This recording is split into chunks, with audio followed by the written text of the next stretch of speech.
নমস্কার, দেখছেন এবিপি আনন্দ। আপনাদের সঙ্গে আমি কুসুমিতা। আজ মহাপঞ্চমীর দ্বিতীয় পুজোর আড্ডায় আপনাদের স্বাগত জানাই। পুজোর দিনের আলো মনের মাঝে জালো, অন্ধকারের কলুষতা মুছে যাক, সবার বুকে মানবতা বেঁচে থাক।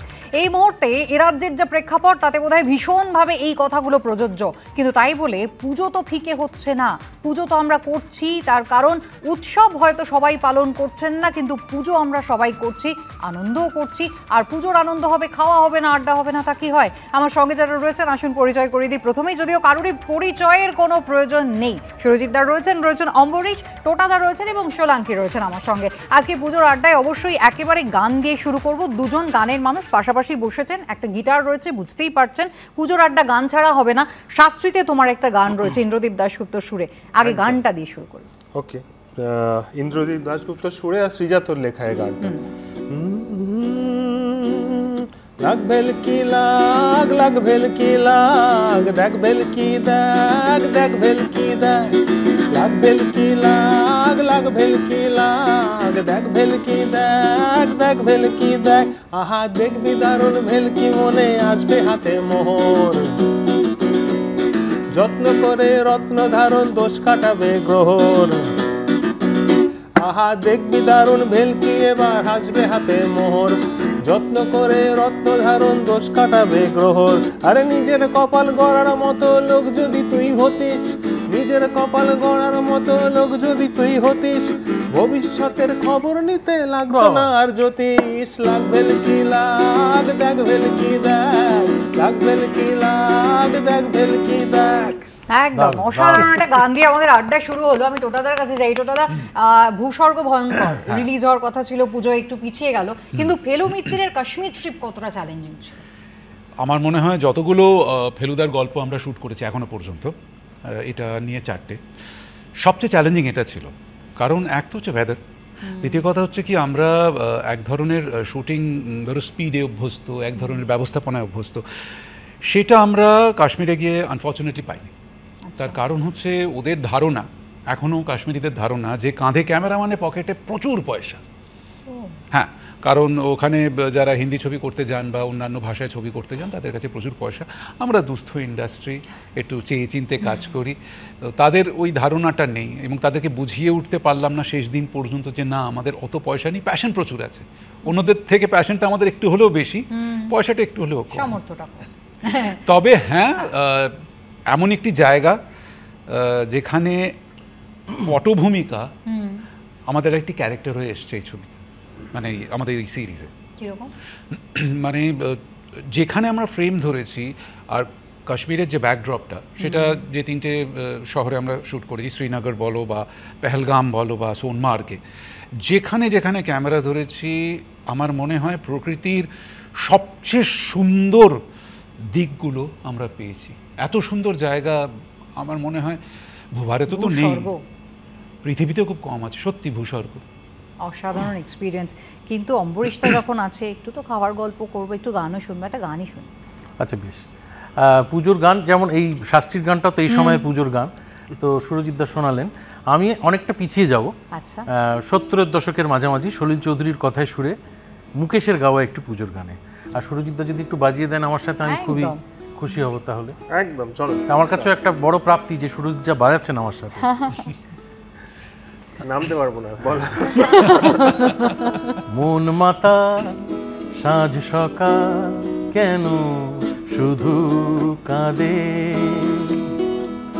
নিত্য তার স্বপ্ন জাল মায়ায় কেন বাঁধে।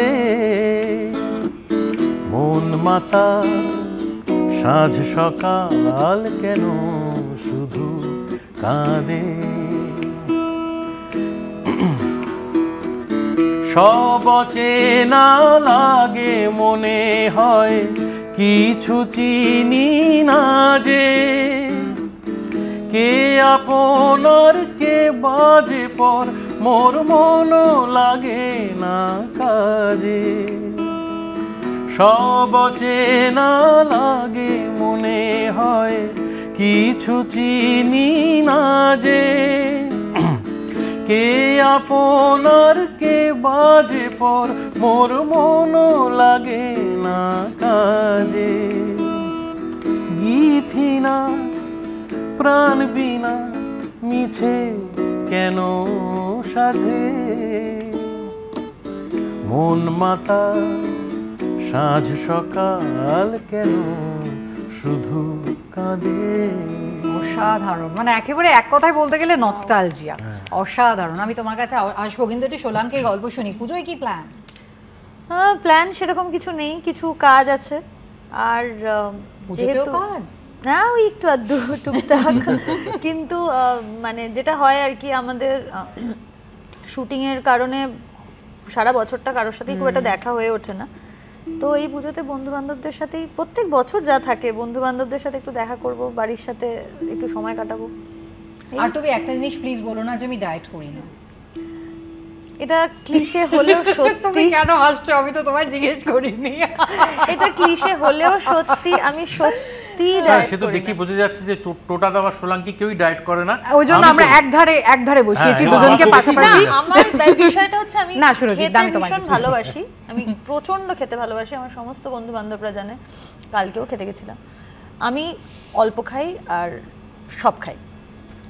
বাহ, যারা খুব সিভিয়ার ডায়েটে থাকে প্রত্যেকই এই কথাটা বলে যে একদম। প্রচন্ড খেতে ভালো। আমি সেই জন্যই বললাম যে শুরুতে তুমি কিন্তু বলো না আমি ডায়েট বাড়িয়ে বলছি না, আমি একটুও বাড়িয়ে বলছি না, আমি সত্যি সব খাই, আমি ভালোবাসি খেতে। আমি খুব ডিপ্রেশনে চলে যাবো হয়তো না দেখো, খেলে। আমার খুব ভালো লাগলো যে এই প্রথমবার কি এই প্রশ্নটা আমাকে না না, আমি দেখো গুছিয়ে খাই, কিন্তু আমি জানি পেশার খাতিরে আমাকে পয়সাটা দেওয়া হয় না খাবার জন্য, যে কারণে ওই সপ্তাহে একদিন খাই একটা মিল। তবে আমার কিছু পকেটস থাকে, ধরো পুজোর সময় এই দেবীপক্ষে, এই ধরো পঞ্চমী থেকে, আজ থেকে শুরু হয়ে গেল লক্ষ্মী পুজো পর্যন্ত খাবো। আবার ক্রিসমাসে ধরো ওই ক্রিসমাস ইভ থেকে শুরু করে একদম নিউ ইয়ার ক্রস করে আবার ওই পয়লা বৈশাখ নাগাদ, কারণ ওই সময় বিভিন্ন কারণে আমাকে খেতে হয়। পুজোর সময় খাবো পরিবারের সঙ্গে, আর এই সময় একটা ছোটোবেলার সঙ্গে আমার মানে একটা নস্টালজিক কানেকশন। তখন আমি বোর্ডিং স্কুলে পড়তাম, বাড়িতে আসতাম, এবং বাড়িতে আসার ঠিক 15 দিন আগে থেকে আমি লিখতাম যে বাড়িতে গিয়ে এই দিন এই খাবো। তো সেটা ছিল, তো সেটা কোথাও কানেকশনটা থেকে গেছে। আর এই আজ থেকে আমার ডায়েট অফ, পুরোপুরি অফ। কিন্তু এই না, বলছো ক্যামেরার সামনে সত্যি বলছি, এটা আমার বাড়িতে তুমি যদি এখন ফ্রিজ করে দেখো, এমনি সময় ফল টল থাকে স্বাস্থ্যকর খাবার দাবার থাকে। এখন তুমি দেখবে ভর্তি মিষ্টি, কিন্তু মিষ্টি আছে, চকলেটস আছে, বিভিন্ন ধরনের প্ল্যান প্রোগ্রাম করেছি বন্ধুদের সঙ্গে, বাড়ির লোকেদের সঙ্গে, যেটা হয় বছরে, যেটা বললো সোলাঙ্কি যে ওই একটা সময় দেখা হয় সবার সঙ্গে। অনেকেই বাইরে থেকে পুজোর সময় কলকাতায় আসে, একদম সেটা তো কিছুটা তো নিয়ম ভাঙতেই হয়। একদম। লুক না কুক? আমি হ্যাঁ, আমি তো কুকিং করতে পারি না, আমি রান্না একদম করতে পারি না। আমি শুধু খেতে পারি, ভালো করে রেঁধে দিলে, ভালোবেসে রান্না করে দিলে আমি খাই। যে ভালোবেসে খায় তাকে ভালো করে যত্ন করে খেতে দিতেও ভালো লাগে। হ্যাঁ, দিতে ভালো লাগে। এবং আমার তো সারা বছর ধরেই পুজো, তার কারণ সারা বছর টোটাদা বললেন যে টোটাদা পয়সা পান না খাওয়ার জন্য। আমাকে প্রডিউসাররা মোটেই তেমন টাকা দেন না, তাই জন্য আমি সেই আগে প্রচুর খাই, বুঝলে।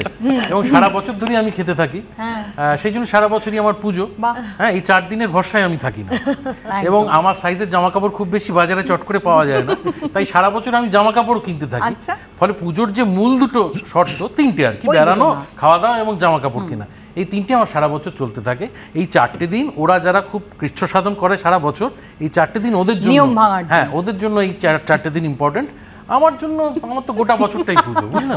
অম্বরীশের একটা তুমি বললে না তোমার চশমা প্রীতি, আমার চশমা প্রীতি আছে, হ্যাঁ সেটা বলো। জামা কাপড়ের সঙ্গে সঙ্গে সারা বছর ধরে চশমা কেন? আচ্ছা, বাহ। এটা আর আমরা আরেকটাও জিনিস জানতাম না, সেটা হচ্ছে সোলাঙ্কি ভীষণ ভালো গান গায়। ওটা সোলাঙ্কিও জানতো না দেখে মনে হচ্ছে। না না না, তুমি ওই প্রথম শুনলে? আমিও তাহলে বরং একবার ব্রেকিংটা আমাদের এখানে হয়ে যাক, তুমি 2 লাইন গেয়ে। অনেস্টলি বলছি যে আমি একটু আগেই যখন আমরা সবাই একসাথে বসেছিলাম, গল্প হচ্ছিল নানান রকম, আমি বলছিলাম অমরিজাকেই বললাম যে কিছু মানুষ থাকে যাদের কোনো গুণ থাকে না, এবং তাদের সেটা খুব সুবিধে। কারণ দর্শক আসনে তো কিছু মানুষ দরকার। আমি চিরকালই দর্শক আসনে বসার, বিশেষত আজকের জন্য তুমি এটা স্পেশালি ভেবে এসেছো? না না, অ্যাবসলিউটলি না। আমি গান, দেখো যারা গান গাইতে পারে তারা কিন্তু গান গাইতে খুব ভালোবাসে। তুই 2 লাইন শোনাতেই পারিস, বাবা বেবি ওর গানটা 2 লাইন তুই গাইতে পারিস। না না, আমি কেন এরকম করব আমার সাথে? কারণ আমি তো পারি। আচ্ছা বেশ, তাহলে যিনি গানের মানুষ আছেন তার কাছেই একবার শুনি। একদম, আমাদের কঠিন পরীক্ষাটার মধ্যে বেরিয়ে গেল বুলেটটা, কানের পাশে বুলেটটা বেরিয়ে গেল। রঙ্গবতী রে রঙ্গবতী, আরে রঙ্গবতী রঙ্গবতী রঙ্গিলা অন্তরে হাবুডুবু তোমারই কথা, রঙ্গবতী রঙ্গবতী রঙ্গিলা অন্তরে হাবুডুবু তোমারই কথা। হায় গো লাজে লাজে লাজে, আরে লাজে লাজে মরি দোহাই রসিক নাগর, মনে নাই কোনো ব্যথা। স্বপনে দিলে স্বপন, স্বপনে আমার দিলে স্বপন, রূপে তোমার মরি বাজি বক্ষ জুড়ে হাহাকার।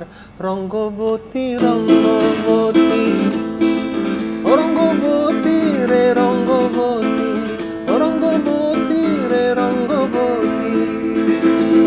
সুরজিৎ দা, এবার কন্যা তো শেফিল্ডে পিএইচডি করতে গেছে, কি এইটা বলে দিলে তুমি? আচ্ছা, তাই কি মিস করছো? না, ও তো গেছে, মাস্টার্স করছিল ওখানে, তারপর এখন পিএইচডি শুরু করবে এবার জানুয়ারি থেকে। তাহলে এবার এই পুজোয় কি দেখা হচ্ছে না হচ্ছে না? না, হচ্ছে না, কিন্তু ওর ওই কনভোকেশন আছে ডিসেম্বরে, তখন আমরা যাচ্ছি, তখন ওই সময় যেতে হবে। কন্যা বলে যে প্রোগ্রাম কিচ্ছু বুঝি না, যদি এখানে না আসো খারাপ হয়ে যাবে, এই জন্য যেতে হচ্ছে আর কি আমাকে। বাহ, খুবই ভালো। আমরা নীরজ পান্ডের স্পেশাল অপস 2 কবে আসছে? দেখো, এখনো তো বলেছে, যা শুনেছি আগামী বছরে গোড়ার দিকেই আসবে। আচ্ছা, তো সেটা তার জন্য অপেক্ষা করছি। আর একটা যেটা তোমার ছবি চালচিত্র, সেখানে মাহেশ্বরী তুমি দুজনে স্ক্রিন শেয়ার করছো, সেই ছবিটার কথা একটু বলো। তোমার ওই ছবিটা আমার মানে এটা আগ বাড়িয়ে বলা হবে, কিন্তু আমার যতগুলো পারফরমেন্স আমার নিজের পছন্দ আজ পর্যন্ত করেছি চালচিত্রতে, মানে দ্য ফ্রেম ফেটাল যে ছবিটা, পুরো নামটা, তো সেখানে কনিষ্ক চ্যাটার্জি যে চরিত্রটি, সেটা আমার অন্যতম প্রিয় এবং আমার one of the better performances. Pratim যে আমাদের ছবি পরিচালক কাম স্ক্রিপ্ট রাইটার, সে খুব ভালো লেখে, ভীষণ ভালো লেখে, আর ওর সেন্সিবিলিটি আর ওর বিভিন্ন ছবি দেখা, ওর ইনফ্লুয়েন্সগুলো আমাকে ভীষণ অনুপ্রাণিত করে, ভীষণ ইনফ্লুয়েন্স করে। এবং খুব ঠান্ডা পরিচালক, খুব ঠান্ডা, ভীষণ ঠান্ডা। ওর সবচেয়ে বড় গুণ জানো, ও না কোলাবোরেট করে। ঠিক, ও বলে যে তুমি কি করতে চাও আমাকে দেখাও আগে, আমার যদি ভালো লাগে তুমি করো, আর যদি ভালো না লাগে আমি বলে দেবো। সো ও চেষ্টা করে যে একজন শিল্পীকে তার ওই যোগ্য লিবার্টিটা দেয় এবং ওই সম্মানটা দেয়, যে তুমি তোমারটা করো, আমার যদি মনে হয় আমি তারপর তোমার দেখাবো। তাতে করে প্রত্যেকেই সেরাটাই দেয়। আর আমরা এবারে যাদের যাদের পেয়েছি আমাদের সঙ্গে, অল ভেরি গুড অ্যাক্টার্স, আর সবচেয়ে বড় কথা মজার মানুষ। অনির্বাণ চক্রবর্তী, শান্তনু, ইন্দ্রজিৎ, তারপর অপূর্ব, ওয়ান্ডারফুল আর্টিস্ট, রাইমা, তনিকা, প্রিয়া, স্বস্তিকা, মানে প্রত্যেকেরই। আর সবচেয়ে বড় কথা, আমায় বাদ দিয়ে প্রত্যেকের যে কি বিপুল সংখ্যক ফ্যান, আমার টিজারটা রিলিজ করার পর বুঝতে পারছি। এটা এই সুরজিৎদার নামানোর মতন হয়ে গেল না, মানে অন্যদের তুলনায়, মানে অন্যদের সাগর, আমারটা মোটামুটি ডোবা টোবা টাইপের। হ্যাঁ, আমরা দর্শকদের একটা জিনিস দেখাতে পারলাম না আজকে, একটুর জন্য হলেও মিস করলে, সেটা হচ্ছে টোটাদার এন্টায়ার অ্যাটায়ারটা। টোটাদার এই হলুদ পাঞ্জাবিটার সঙ্গে একটা ভীষণ সুন্দর হলুদ পাড়ওয়ালা ধুতি পরে এসেছে, যেটা থেকে আমরা দর্শকদের একটু হলেও তো মিস করলেন, আমরা যেটা সামনাসামনি দেখতে পেলাম। চোলাঙ্কি, মৈনাকের পরিচালনায় তুমি কাজ করছো ঋত্বিক চক্রবর্তীর সঙ্গে থ্রিলার, মানে সেখানেও দুর্নীতি একটা বড় ইস্যু। হ্যাঁ, দুর্নীতি একটা বড় ইস্যু, এবং গল্পটা খুব মজার। এটা থ্রিলার কমেডি। আমার মনে হয় এটা বোধহয় ফার্স্ট অফ ইটস কাইন্ড, মানে আমার যতটুকু জ্ঞান। তো সেখানে এই ছবিতে আমি আর ঋত্বিক দা হাজব্যান্ড ওয়াইফ। তো এটা আমার কাছে একটা ড্রিম কাম ট্রু মোমেন্ট, কারণ আমরা বোধহয় সবাই ঋত্বিক চক্রবর্তীর ভক্ত। একদমই অ্যাজ অ্যান অ্যাক্টর, মানে হি ইজ এক্সেলেন্ট, ইজ মানে কি বলবো, খুবই ছোট শব্দ ওনার জন্য। তো আমার অনেক দিনের স্বপ্ন ছিল যবে থেকে কাজ করি, যে কখনো যদি কোনো একটা ছোট চরিত্র যদি হয়, যে ঋত্বিক দা আছে এই ছবিতে, সেই ছবিতে যদি কাজ করতে পারি, তো সেইটা মৈনাক পূরণ করে দিয়েছে আমার। এবং মৈনাকের সাথেও আমার কাজ করার বহুদিন ধরে ইচ্ছে ছিল, অনেক বছর ধরে ওর কাজ দেখছি। আমার খুব মনে হতো যে খুব সিমিলার মাইন্ড স্পেসে আমরা আছি। এবং তারপরে কাজ করতে গিয়ে বুঝলাম, ইনিশিয়ালি না, মৈনাককে আমার দেখে মনে হতো যে একটু গম্ভীর টাইপের, মানে কথা কম বলে। কারণ আমি যতবার ওকে পর্দায় দেখেছি, নানান প্রেমিয়ারে বা কোথাও, খুব একটা ওকে গল্প টল্প করতে দেখিনি। তারপর কাজ করতে গিয়ে বুঝলাম ওটা পুরোটাই একটা ফাসাদ।